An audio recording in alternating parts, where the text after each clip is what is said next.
Some stories begin with love, sacrifice, and hope. But this one begins with a father who gave everything, only to be betrayed by the very people he lived for. In a small but thriving town, there lived a man named Richard Hale. To the world, he was a symbol of hard work and dignity. He had built a small empire from scratch, a chain of construction businesses that shaped half the town's skyline. But to his family, he was more than a provider. He was a husband, a father, and the rock everyone leaned on. Richard had spent his youth sweating under the sun, pouring cement, cutting wood, negotiating deals in dusty clothes when no one believed in him. His hands carried the story of scars, his back bent from endless toil. Yet his heart was pure. Everything he did, every brick he laid, was for the people he loved most. His wife, Margaret, and his only son, Daniel. But what Richard didn't know was that the very walls he built to protect his family would one day trap him in betrayal so deep, it would shake the foundation of his soul. And it all began with small shadows, tiny cracks in a perfect life. Richard adored Daniel. To him, his son was not just a boy but his legacy. From the moment Daniel was born, Richard swore he would give him the life he never had. While Richard grew up in poverty, with empty pockets and hunger gnawing at his ribs, Daniel grew up surrounded by abundance. Private schools, expensive clothes, endless opportunities. But there's a strange thing about life. Sometimes too much love, too much giving, breeds entitlement instead of gratitude. Daniel wasn't cruel at first. He was young, careless, and often too arrogant for his own good. Richard excused it. "He's just a boy," he would say, brushing off Daniel's disrespect. But Margaret saw the signs. "Richard, you're spoiling him," she often warned. "The more you give, the less he values you." But Richard, blinded by fatherly love, would only smile and reply, "He's my son, Margaret. One day he'll understand." Years passed. Daniel grew into a handsome young man, sharp in looks, confident in speech. He joined his father's business, but not with the humility Richard once hoped for. While Richard still arrived at the construction sites at dawn, checking every detail, Daniel spent his nights at clubs and mornings nursing hangovers. The workers noticed. Whispers began.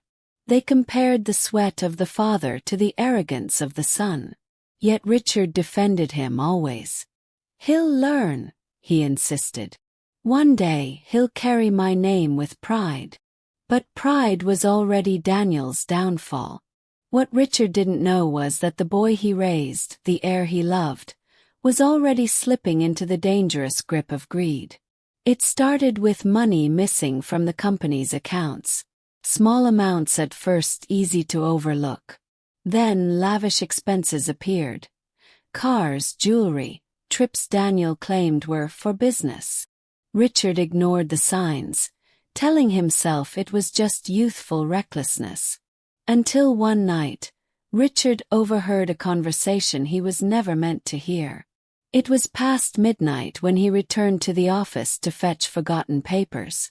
The halls were dark, except for a faint light leaking from Daniel's office. Curious, Richard walked closer, and through the door, he heard Daniel's voice. "I don't care what my old man says. The company will be mine anyway. He's too blind to see I'm already running things." Another voice laughed. A friend, maybe, or a partner in Daniel's schemes. "So what's the plan?" Daniel's reply cut through Richard's heart like a blade. "The plan is simple. The old man's stuck in his ways. Once I control the finances, once everything's under my name, he won't matter anymore. Let him rot in his construction sites. The future is mine." Richard stood frozen, his chest heavy, breath caught in his throat. He wanted to believe it was a joke, a drunken slip of tongue. But the tone in Daniel's voice was cold, determined, merciless. The boy he raised with love, the heir of his legacy, was plotting to erase him. That night Richard didn't sleep. He sat by the window of his study, staring into the darkness, replaying his son's words over and over. Once everything's under my name, he won't matter anymore. It was the first time Richard truly felt fear, not of losing wealth, but of losing his son. Morning came, but with it silence. Richard didn't confront Daniel right away. Part of him still hoped he was wrong. Maybe he misheard. Maybe Daniel was drunk. Maybe there was still hope to guide him back. But deep inside, Richard knew. This was only the beginning. And he was right. Days later, another storm arrived. At a family dinner, Daniel openly challenged Richard for the first time. "Dad, your methods are outdated," he said, slamming his glass on the table. "We need to expand faster, take risks. I'm not going to sit around waiting for your approval anymore." The room went cold. Margaret tried to ease the tension. "Daniel, watch your tone." But Daniel cut her off. "No, Mom. I'm tired of being treated like a child. This company will be mine. The sooner Dad realizes he can't run it forever, the better." Richard's hand trembled, gripping his fork. His eyes fixed on his son. His voice was low, steady, but laced with pain. "Daniel, you're my blood. But respect is the foundation of this family. If you break that, everything crumbles." Daniel only scoffed, leaning back with a smirk. "Then let it crumble." Margaret gasped. The words pierced Richard deeper than any knife could. And so the cracks widened. Daniel's defiance grew bolder. His hunger for control sharper.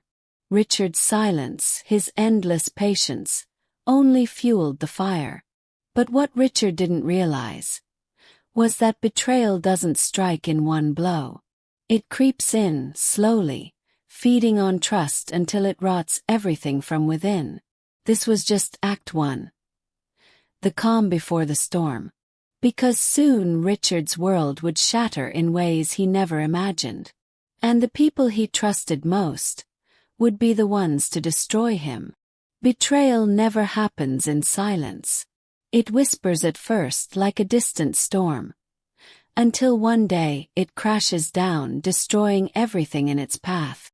After that dinner, the Hale family never felt the same. What used to be laughter-filled evenings turned into cold, silent meals.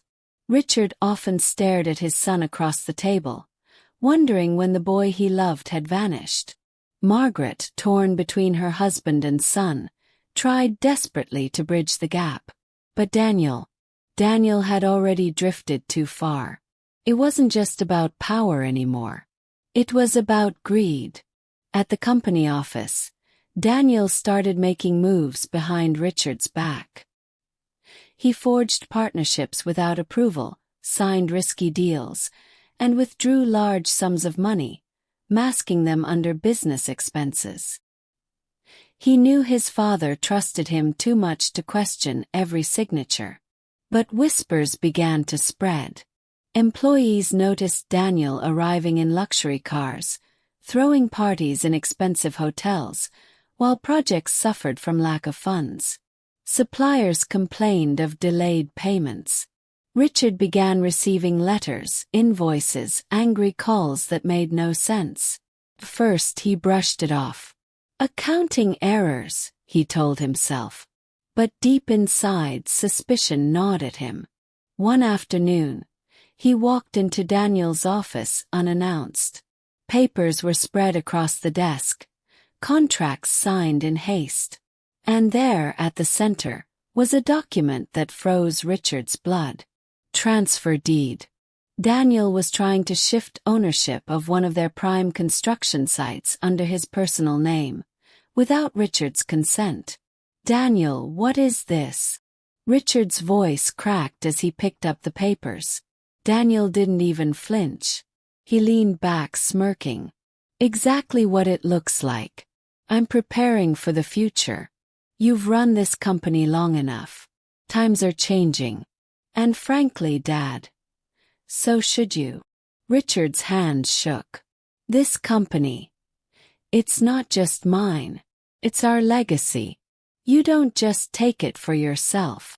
But Daniel's response was colder than winter rain. Legacy. No, Dad. This is business. And business doesn't wait for old men stuck in the past. For the first time, Richard saw it clearly. His son wasn't just careless anymore. He was ruthless. Richard left the office, his heart heavy, but he didn't know the worst was yet to come. Because betrayal rarely walks alone. It brings allies. And Daniel had already found his. Home. Margaret noticed the shift too. Daniel often whispered to her when Richard wasn't around.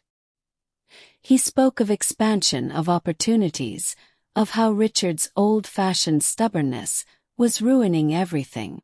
Mom, he said one evening, you know I can handle this business better. Dad stuck in his pride. If you support me, I can give you the life you deserve. No more stress, no more arguments. Just security and power. Margaret's heart ached. She loved her husband, respected his sacrifices, but Daniel was her son. His words poisoned her thoughts.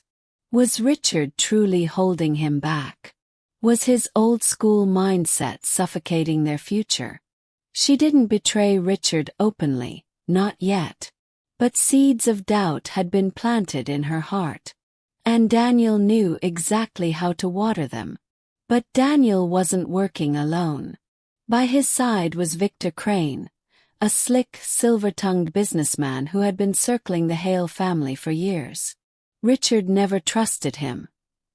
He had the smile of a predator. But Daniel admired him, idolized him even. Victor whispered promises of wealth, expansion into new cities, partnerships with powerful investors. To Daniel, he painted a future of empires and glory. But behind his charming words, Victor saw something else, an opportunity to leech off the Hale fortune. Your father is holding you back, Victor said, pouring a drink for Daniel late one night. He built this empire, yes, but it's yours to take. The world doesn't wait for men like him. It rewards men like you, men who dare to grab power. And Daniel, blinded by greed, believed every word. Meanwhile, Richard was growing restless. He started digging into company records himself. Night after night, he sat at his desk, going through files, receipts, contracts. And the deeper he went, the more horror he uncovered. Projects were collapsing. Loans were taken without approval. Land titles were shifting hands. And at the center of it all was Daniel. Richard's chest tightened as he realized the truth. The empire he built brick by brick was being stolen piece by piece. He confronted Margaret one night, his voice breaking. Do you know what your son is doing? He's tearing everything apart. Our name, our blood, our legacy. It's all turning to dust in his hands. Margaret's eyes filled with tears. She wanted to defend Daniel, but the evidence was too heavy. Still, she whispered. He's our son, Richard. Maybe he just needs guidance. Maybe you're being too hard on him. Richard's fists clenched. Guidance. Margaret, he doesn't want guidance. He wants power. And if we don't stop him now, he'll destroy us all. The breaking point came at a board meeting. Richard arrived prepared, files in hand, determined to expose Daniel's reckless actions before the partners. But Daniel was one step ahead. As the meeting began, Daniel stood confidently, a sly smile on his lips. Gentlemen, he announced, I'd like to propose a vote. Effective immediately, I will be taking over daily operations as CEO. My father has done enough, but times demand younger leadership. He should step aside for the good of the company. Gasps filled the room. Richard's face turned pale. "What nonsense is this?" he thundered. "I built this company with my own hands. You dare!" But before he could finish, Victor Crane leaned forward, backing Daniel. "With all due respect, Mr. Hale, Daniel's vision is more in line with today's market. Investors trust youth. They trust boldness. Perhaps it's time for change." The partners exchanged nervous glances. Some nodded, some hesitated, and Richard, for the first time in his life, felt cornered in his own empire. When he tried to speak, Daniel interrupted, smirking in front of everyone. "Dad, maybe it's time you realized. The world doesn't revolve around you anymore. Step aside before you embarrass yourself further." And in that single moment, Richard's humiliation was complete. His own son had stripped him of dignity, not behind closed doors, but in front of the very men he once commanded. Richard walked out of that meeting, his shoulders heavy, his spirit broken. The man who once commanded respect now felt like a stranger in his own world. Employees looked at him with pity. Whispers followed him in the halls. That night, he sat in his study again, staring at the documents, the betrayal, the lies. His eyes burned with unshed tears, his heart drowning in silence. "How did it come to this?" he whispered to himself. "Was my love too much? Did I create my own enemy?" But little did he know. This was only the beginning, because betrayal has many faces. And the people Richard loved most, the ones he trusted blindly, were about to carve wounds deeper than he ever imagined. The seeds of betrayal had been planted, and soon they would bloom into his darkest nightmare. Every betrayal has a moment, a single strike where trust shatters forever. For Richard Hale, that moment was closer than he ever feared. After the board meeting humiliation, Richard tried to fight back. He still owned the company on paper, still held the deeds to most of the assets. But Daniel and Victor were cunning. Every day, another piece of ground slipped from under him. Clients were redirected. Partners stopped taking his calls. Contracts vanished from his desk. Slowly, the empire he had spent his life building was being stolen right out of his hands. But the deepest wound wasn't financial. It was personal. One evening, Richard came home late, his briefcase heavy with documents he hoped might save the company. He pushed open the study door and froze. There sat Margaret, his wife of 35 years, with Daniel. They were whispering, voices urgent, papers spread across the table. Richard's eyes darted to the documents. Deeds, contracts, shares. All signed. All transferring ownership. "What is this?" His voice trembled. Margaret stood up quickly, her face pale. "Richard, please listen." But Daniel didn't flinch. He leaned forward, calm, almost smug. "It's exactly what it looks like. Mom and I are securing the future. Your way is over, Dad. You can't stop this anymore." Richard's chest tightened. He turned to Margaret, desperate, pleading. You too. After everything I gave you. After every sacrifice." Tears filled Margaret's eyes, but she whispered, "I only want stability, Richard. You're too stubborn. Daniel knows what's best now. Maybe it's time you let go." Narrator pauses, soft, heartbroken. And in that instant, Richard realized the truth. Betrayal wasn't just from his son. It had crept into his own marriage. The woman who once held his hand through poverty was now standing against him. Victor Crane struck next. He convinced Daniel to force Richard into signing a new joint partnership contract. But in reality it was a trap. Hidden clauses would leave Richard with nothing. No shares, no property, no authority. They staged it carefully. A fake emergency meeting. Urgent documents. Promises of saving the company. Margaret begged Richard to sign, her voice shaking, tears streaming down her cheeks. "Do it for Daniel. For us. If you love us, sign it." Richard's hands trembled as he held the pen. His instincts screamed against it. But the sight of his wife crying, his son glaring, the pressure of decades of love and loyalty, crushed him. And so, with a heavy heart, Richard Hale signed his own downfall. Within weeks, the papers were executed. Daniel became the legal CEO. Richard's name was erased from company records. His properties were sold. Counts drained. Narrator's voice rises. Dramatic. The empire Richard built brick by brick was gone. But betrayal doesn't end in silence.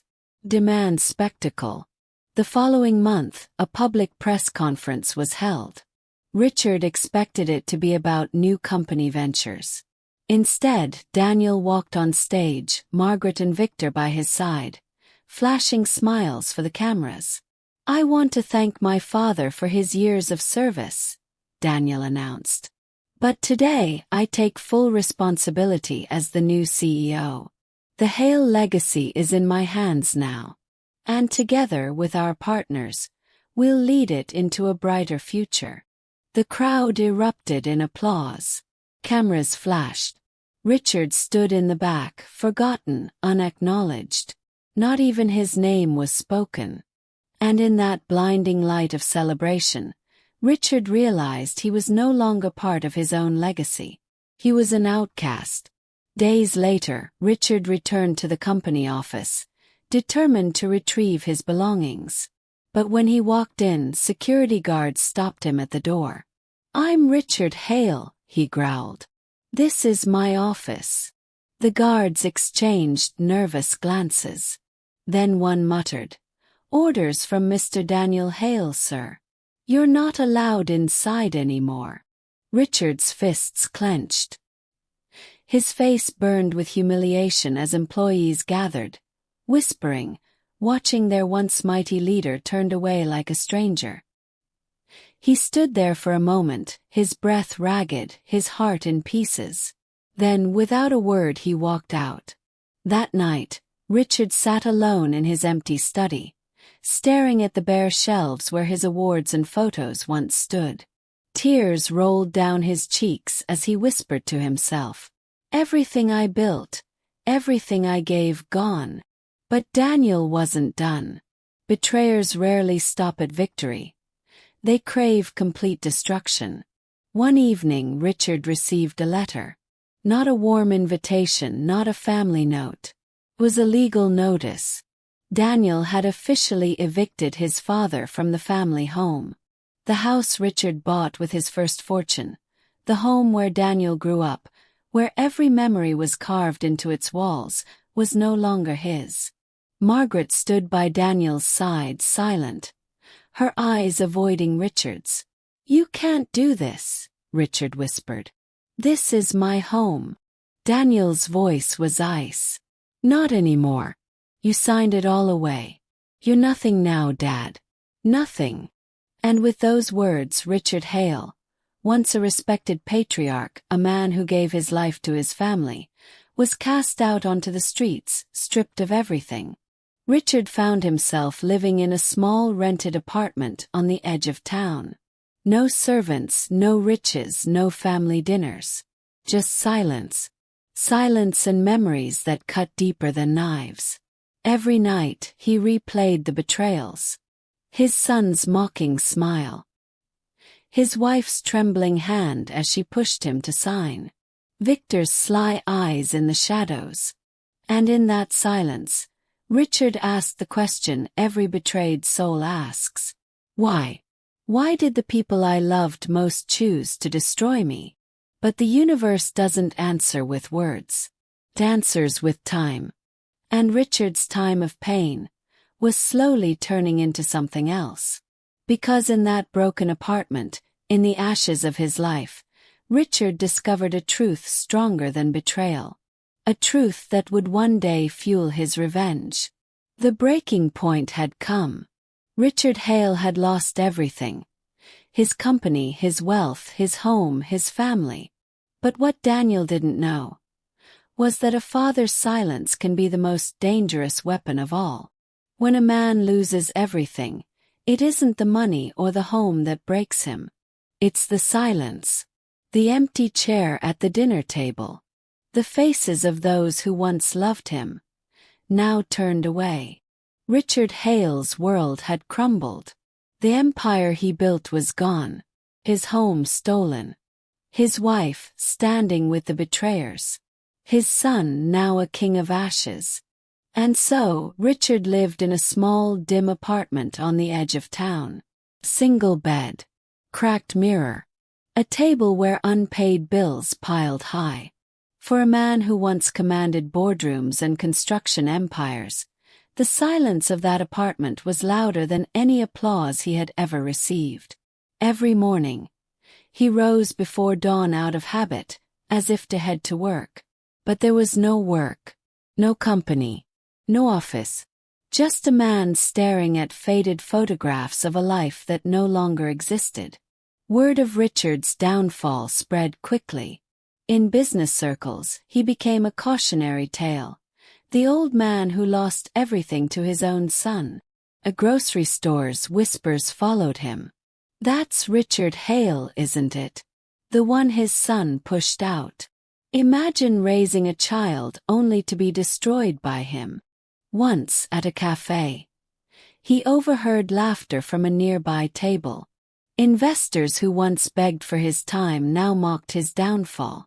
Should have retired gracefully, one man chuckled. Instead, he got humiliated by his own blood. Richard lowered his head, his hands shaking as he sipped his coffee, tasting bitterness that had nothing to do with the drink. The world is crueler to fallen kings than to beggars. Beggars inspire pity. Fallen kings inspire ridicule. One rainy evening, Richard found himself wandering near his old mansion. The gates were locked, but through them, he saw Daniel's new luxury car parked proudly in the driveway. The windows glowed with light, laughter echoing faintly from within. It was the same home where Richard once tucked Daniel into bed, telling him bedtime stories of hope. The same halls where family dinners were filled with warmth. Now, it was filled with strangers, business partners, Victor's associates, and Daniel's shallow friends. And Margaret, she was there too, hosting, smiling, her laughter blending with Daniel's. Richard stood outside in the rain, his coat soaked, his heart breaking. He pressed a trembling hand against the cold iron gate and whispered, almost to himself, "You've all replaced me so easily." But no one inside heard. No one cared. Stress began to eat away at Richard. His body, once strong from years of labor, now weakened under the weight of grief. Sleepless nights turned into coughing fits. His doctor warned him to rest, but rest was impossible in an empty apartment haunted by betrayal. Sometimes he spoke to the walls as if they could answer him. What did I do wrong? Was love not enough?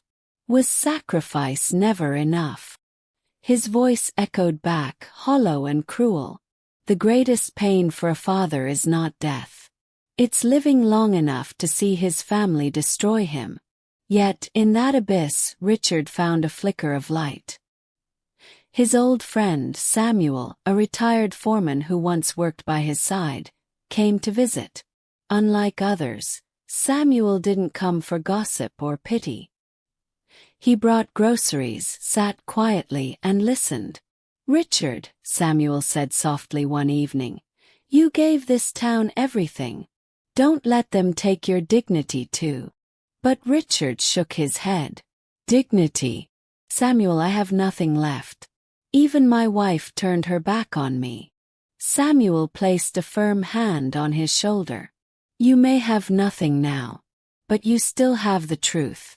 And truth always comes back. One day they'll face it. Richard didn't reply, but the words lingered. For the first time in weeks, he felt a faint spark deep inside. A spark he didn't yet recognize as the beginning of something greater. Weeks later, Margaret came to see him. She stood in the doorway, hesitant, almost ashamed. Richard stared at her, his eyes hollow. "Why are you here?" She looked down, fiddling with her hands. I wanted to make sure you're okay." He let out a bitter laugh. "Now you remember me. After you signed me away. After you watched him throw me out of my own home." Tears welled in her eyes. "I never wanted this, Richard. I thought Daniel was doing what was best." "I thought. Best for who?" Richard snapped. "For him. For you. Tell me, Margaret. Was it best for me when you pushed me into the fire with him?" Her silence was answer enough. She left soon after, tears streaming, leaving Richard more broken than before. And in that moment, Richard realized the truth. Sometimes betrayal doesn't come from enemies, but from the people too weak to stand beside you. Winter came harsh and unforgiving. Richard spent Christmas alone, staring at the flickering light of a cheap candle in his apartment. No family, no warmth, just memories of better days playing in his mind like cruel echoes. One night, he walked to the river where he once planned new bridges for the city. The cold wind whipped against his face as he stared at the dark waters below. For a moment, he wondered if it would be easier to let go, to end the pain. But then he remembered Samuel's words, "You still have the truth." And in that fragile moment, something inside Richard shifted. He wasn't ready to end. Not yet. If life had taken everything from him, perhaps it was because it was preparing him for something greater. Sometimes, a man must be broken completely before he finds the strength to rise again.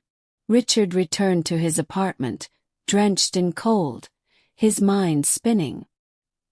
He pulled out old company files, receipts, letters, things he had saved instinctively. As he flipped through them, patterns began to emerge. Hidden lies, fraudulent signatures, deals that were never legal. Victor Crane's name in places it didn't belong. His heart began to pound, not with despair but with something else. For the first time in months, Richard felt a fire ignite in his chest. "They think I'm finished," he whispered, a faint smile tugging at his lips. "But they don't know me. They don't know what I still hold." And so, in the ashes of his fall, Richard Hale found the first spark of his revenge. When a man is stripped of everything, he learns to see the world differently. No longer blinded by comfort or pride, Richard Hale began to see what others couldn't. And what he saw would change everything. Richard no longer looked like the proud, broken father who had wandered outside his mansion in the rain. His grief had burned into something harder, something colder. Every night he studied papers, contracts, old financial ledgers that most had forgotten. What Victor and Daniel thought was buried in ink, Richard uncovered with patience. Signatures forged, properties stolen, secret accounts that didn't match. The empire they built on betrayal was fragile, and Richard was learning exactly where to strike. Revenge doesn't come to the desperate. It comes to the patient. In public, Richard still appeared weak. He dressed plainly, kept his head low, and spoke little. To Daniel and Victor, he was nothing more than a broken old man waiting to fade. But behind closed doors he was a different creature. He was listening, watching, gathering. He visited old colleagues, men and women who had once admired him, not as a beggar, but as a friend who simply asked questions. Slowly, carefully, he pieced together the truth. Some whispered about Victor's shady connections. Others mentioned Daniel's reckless spending. Every word, every slip, Richard stored like weapons in his mind. Samuel, his old friend, remained by his side. He became Richard's confidant, his shadow. "You're changing, Richard," Samuel said one evening. "I see something in your eyes again. Not despair. Fire." Richard gave a thin smile. "Fire burns, Samuel. But in silence, it also forges steel." Together they spent hours mapping out connections, following the trail of Victor Crane's greed. Samuel knew construction men who had been cheated. Richard knew investors who had been lied to. Piece by piece, the puzzle revealed corruption that stretched deeper than even Richard had imagined. Margaret returned once more, this time alone, without Daniel's knowledge. She looked older, her once perfect composure cracked with guilt. "Richard," she whispered, "I made a mistake. I stood by the wrong side. Daniel isn't the son we raised. He's become something else under Victor's shadow." Richard stared at her coldly. "And only now you see it." Her tears flowed freely. "I was blind.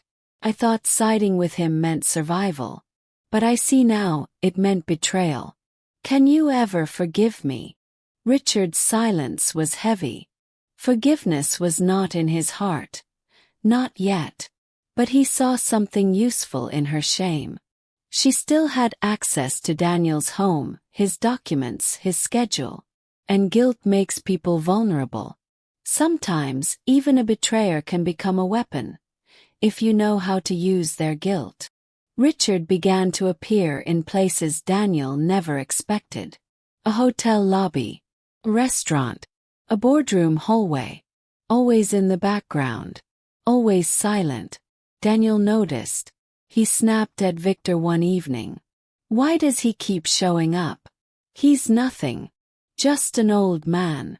Why does he keep watching me?" Victor smirked. "Because even broken men like to dream of revenge. Don't worry, Daniel. He has no power. We own everything."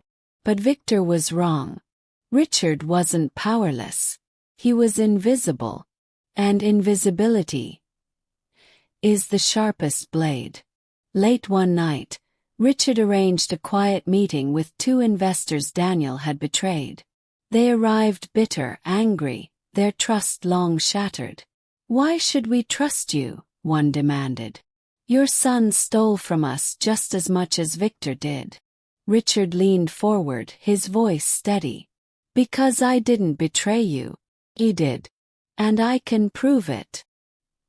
He laid out documents showing hidden fraud, secret deals, and mismanaged funds. Their anger shifted, not at Richard but at Daniel. "If what you say is true," one whispered, "then his empire is a castle built on sand." Richard nodded slowly. "And I know exactly when the tide will come." It wasn't just business Richard prepared for. He walked every morning, rain or shine, rebuilding the strength his body had lost. He read books on law, strategy, and human psychology. Neighbors thought he was just an old man pacing the streets. But in truth, Richard was training mind, body, and soul. He knew revenge wasn't just about striking. It was about enduring, waiting, and when the time came, hitting where it would hurt the most. A lion doesn't roar before the hunt. He waits in the grass, silent, until the prey is too close to escape. One evening, Richard confronted Daniel directly for the first time in months. They met by chance in a restaurant. Daniel, dressed in expensive suits, surrounded by false friends, froze when he saw his father enter. The room went quiet. Richard walked up slowly, his voice calm but firm. "Daniel, the world is smaller than you think. Every lie you tell, it circles back." Daniel scoffed, but his voice cracked. You're nothing but a bitter old man. Stay out of my way, or I'll destroy you for good." Richard leaned closer, his eyes piercing. "You already tried. And I'm still here." He left without another word, but Daniel's hands shook as he gripped his glass. For the first time, doubt crept into his heart. That night, Richard returned to his apartment, where Samuel waited. He spread out documents, maps, names, everything they had gathered. "It's time," Richard said quietly. "For months, I have studied their weaknesses. Daniel's arrogance, Victor's greed, Margaret's guilt, the investor's anger. I have all the pieces." Samuel looked at him with pride. "Then what comes next?" Richard's eyes hardened. "Next, I set the trap. And when they walk into it, I won't just take back what's mine. I'll make them feel every ounce of the pain they gave me."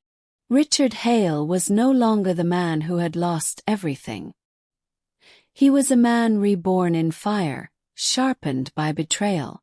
And soon, his enemies would learn that the most dangerous man is the one who has already lost it all. Betrayal creates cracks in the walls of even the mightiest empires. And once cracks appear, it is only a matter of time before the whole structure collapses. Began small. Delayed payment here. A supplier refusing to renew contracts there. Daniel brushed it off, blaming paperwork or incompetent accountants. But Richard knew better. He had made a few quiet calls, reminded old allies of debts, revealed fragments of the truth to carefully chosen ears. He never showed his hand fully, just enough to make doubt spread.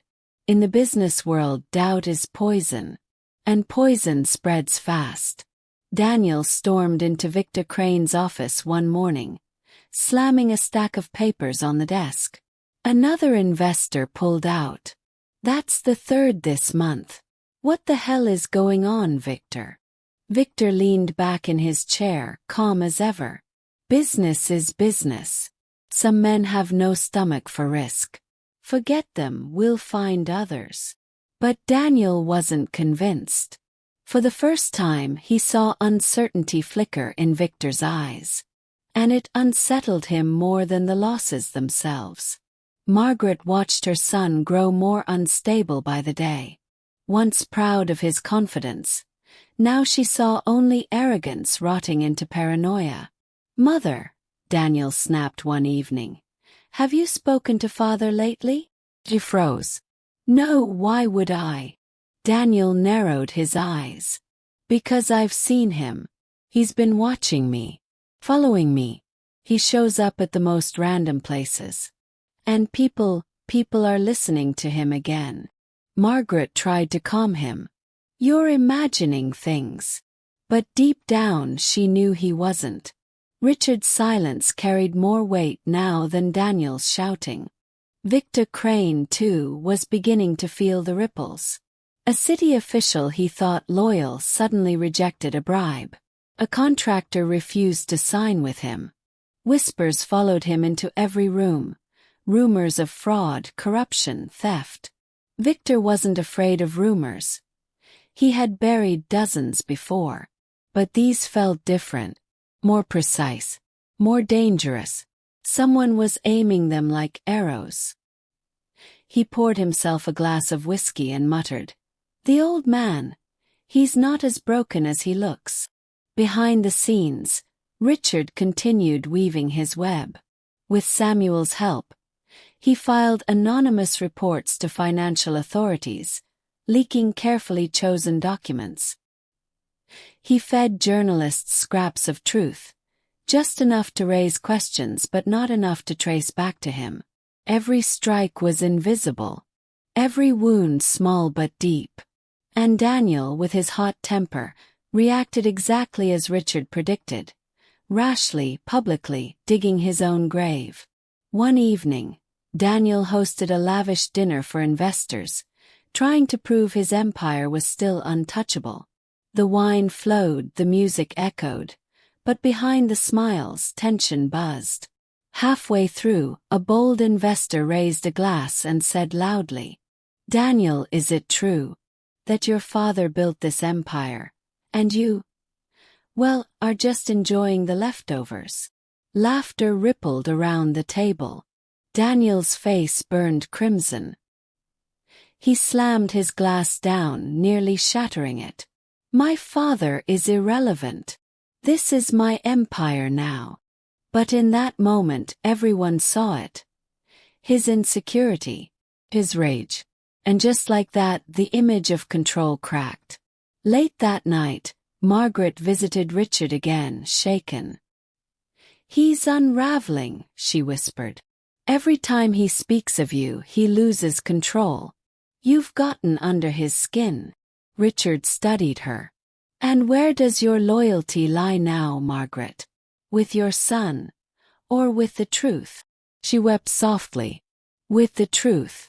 I know I don't deserve forgiveness, Richard, but if I can help undo what Daniel has done, maybe I can atone."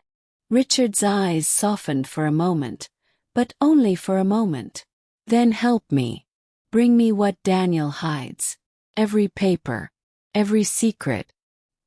He will trust you when he trusts no one else." Margaret nodded, sealing her own betrayal of the son she had once chosen over her husband. Over the next weeks, Daniel's empire bled quietly. Projects stalled. Payments vanished. Journalists published exposés, each sharper than the last. Victor roared in anger, demanding answers. Daniel blamed everyone but himself. Their partnership, once ironclad, began to fracture. Meanwhile, Richard waited, watching, letting them destroy themselves.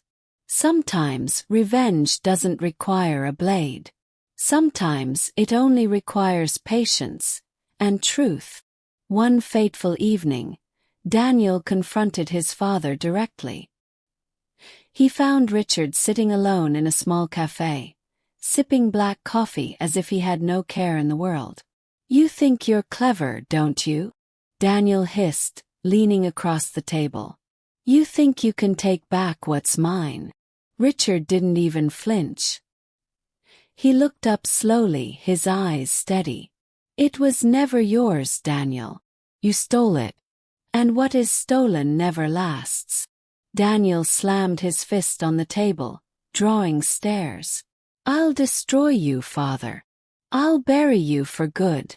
Richard leaned in, his voice barely above a whisper. "No, son. I don't need to destroy you. You're doing it all by yourself." Daniel froze. For a moment, the bravado slipped, and fear crept into his eyes. As Daniel stormed out, Richard sat back, calm as stone. Outside, the night thundered with rain, lightning splitting the sky. Richard whispered to himself, "The storm has begun. And when it ends, they will all fall." Karma had awakened. And though Daniel and Victor still clung to their thrones, the ground beneath them was already breaking apart. Richard Hale had set the fire. And soon, the blaze would consume them all. Revenge is a quiet fire, until it roars. And when Richard Hale struck, the world he had built from betrayal would come crashing down. Richard had waited for months, learning every weakness, every secret, every lie that had been used against him. Margaret, now quietly loyal, provided him with inside information. Documents, schedules, hidden accounts, and Daniel's secret investments. He enlisted Samuel to coordinate behind the scenes, reaching out to old investors and employees Daniel had wronged. Slowly, silently, he built a coalition. People Daniel had thought lost or powerless were now instruments of Richard's plan. Patience had sharpened him. Silence had strengthened him. And now, it was time for action. The first blow came through financial exposure. Richard leaked proof of Daniel and Victor's embezzlement to key investors and the press. Contracts collapsed. Partnerships dissolved. Legal authorities opened investigations. Daniel panicked, pacing his office as phone after phone rang with complaints, inquiries, and threats of lawsuits. Victor shouted at him, "Why didn't you stop this? Why are we losing everything?" Daniel shook his head, realizing too late that Richard had been orchestrating everything from the shadows. "He's everywhere," Daniel muttered, terrified. "I can't touch him. He's in every corner of my world." Richard's next move was even more humiliating. He arranged a press conference under the guise of a charitable initiative, inviting investors, employees, and journalists. As Daniel and Victor smugly arrived, expecting to showcase their success, the screens behind them flickered to life.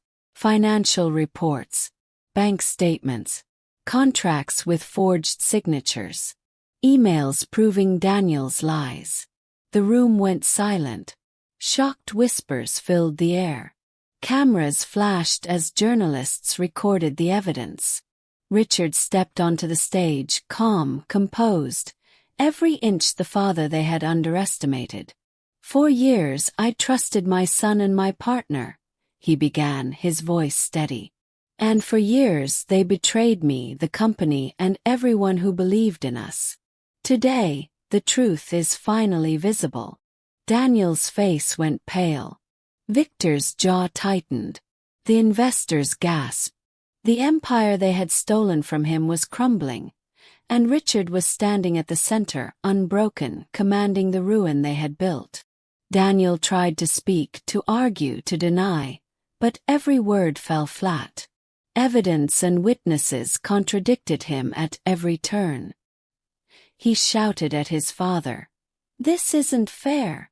You've waited too long." Richard's gaze was ice. "Fairness isn't measured by your greed, Daniel. It's measured by truth, and truth has a cost." By the end of the day, Daniel was removed from his position as CEO, investigated for fraud, and stripped of his fortune. Legal authorities froze his assets, and former allies abandoned him. The boy who had humiliated his father now knelt under the weight of justice he thought he had escaped. Victor Crane, the man who had guided Daniel's betrayal, was next. Richard leaked evidence of Victor's shady dealings to regulators and media outlets. Contracts he had signed secretly were now public. Bribes and illegal deals surfaced. Investors pulled out. Victor's reputation collapsed overnight. You can't do this," Victor growled over the phone to Richard. Richard smiled faintly. "You underestimated patience and truth. That was your first mistake." Margaret, though guilty at first, finally stood by Richard publicly. She revealed the final hidden documents, proof of Daniel and Victor's schemes that only she had access to. The audience watched in awe as the family, torn apart by betrayal, began to see justice unfold. Richard turned to Margaret, his eyes softening. "You did the right thing, finally." Her tears were genuine this time, a mix of guilt and relief. Richard confronted Daniel in the now empty family office. Daniel had been stripped of his wealth and power, left with nothing but his arrogance and rage. You ruined me," Daniel screamed. Richard's voice was calm, but every word cut deep. "I didn't ruin you, Daniel. You did that yourself. I simply showed the world the truth you tried to hide." Daniel lunged, fists raised, but Samuel, who had been quietly watching, stepped in. Daniel stumbled, defeated not just physically but mentally. Richard continued, "This was never about revenge alone. It's about justice. Karma always finds its way, son." For the first time, Daniel saw his father not as a victim, but as a force. He realized too late that the man he had tried to destroy had grown stronger, smarter, and unstoppable. With Daniel and Victor exposed and removed from power, Richard reclaimed his legacy, not as a businessman, but as a man restored in dignity. He didn't seek wealth immediately. He didn't demand titles. He wanted only respect and closure. Employees returned, investors renewed trust, and the company stabilized under Richard's careful oversight. Margaret, humbled, apologized publicly. Richard forgave, but only because he no longer needed revenge to feel complete. The lesson had been learned. Sometimes the most powerful revenge isn't cruelty, it's truth. The boy who betrayed his father had fallen into the very trap his arrogance built. And the father, patient and wise, had risen from the ashes stronger than ever. Richard Hale had lost everything, and in losing, he had found the one thing that betrayal could never take: himself. Every storm passes, leaving behind clarity. Every betrayal ends, leaving lessons that can't be forgotten. And every fallen man has a chance to rise. After months of careful planning, exposure, and confrontation, Richard Hale finally stepped back into the world, not as a broken man, but as a father, a leader, and a survivor. The company, once teetering on the brink of collapse, stabilized under his guidance. Long-trusted employees returned. Investors, once skeptical, renewed faith in the man who had been betrayed but never defeated. Richard didn't seek revenge for wealth or power anymore. He sought something deeper: respect, peace, and the restoration of a legacy he had built with his own hands. Margaret, humbled by her choices, worked to regain Richard's trust. She admitted her mistakes publicly and privately, helping him navigate the company's recovery and community relations. "I was blind, Richard," she whispered one evening in the quiet of the study. "I let ambition cloud my heart. I betrayed you, but I want to make it right." Richard looked at her, a small, forgiving smile forming. "It's not about undoing the past. It's about what we do now." Daniel, stripped of his wealth and arrogance, began a slow process of understanding the consequences of his actions. Though Richard did not rush to reconcile, he allowed small steps, reminders that family could be rebuilt, but only with humility and honesty. Even the deepest wounds can begin to heal, when truth and patience guide the way. Richard's focus turned to restoring the company he had built, ensuring it would thrive ethically and transparently. Every decision reflected the lessons of betrayal, vigilance, accountability, and justice. Richard implemented policies to prevent future corruption, creating a system where greed could no longer quietly grow. He walked the office halls again, greeted warmly by employees, and felt a sense of pride that wasn't rooted in power, but in integrity. The local community, who had watched the Hale family drama unfold, began to see Richard as more than a businessman. He became a symbol of resilience and justice, a father who had been betrayed, humiliated, and abandoned, yet rose stronger than ever.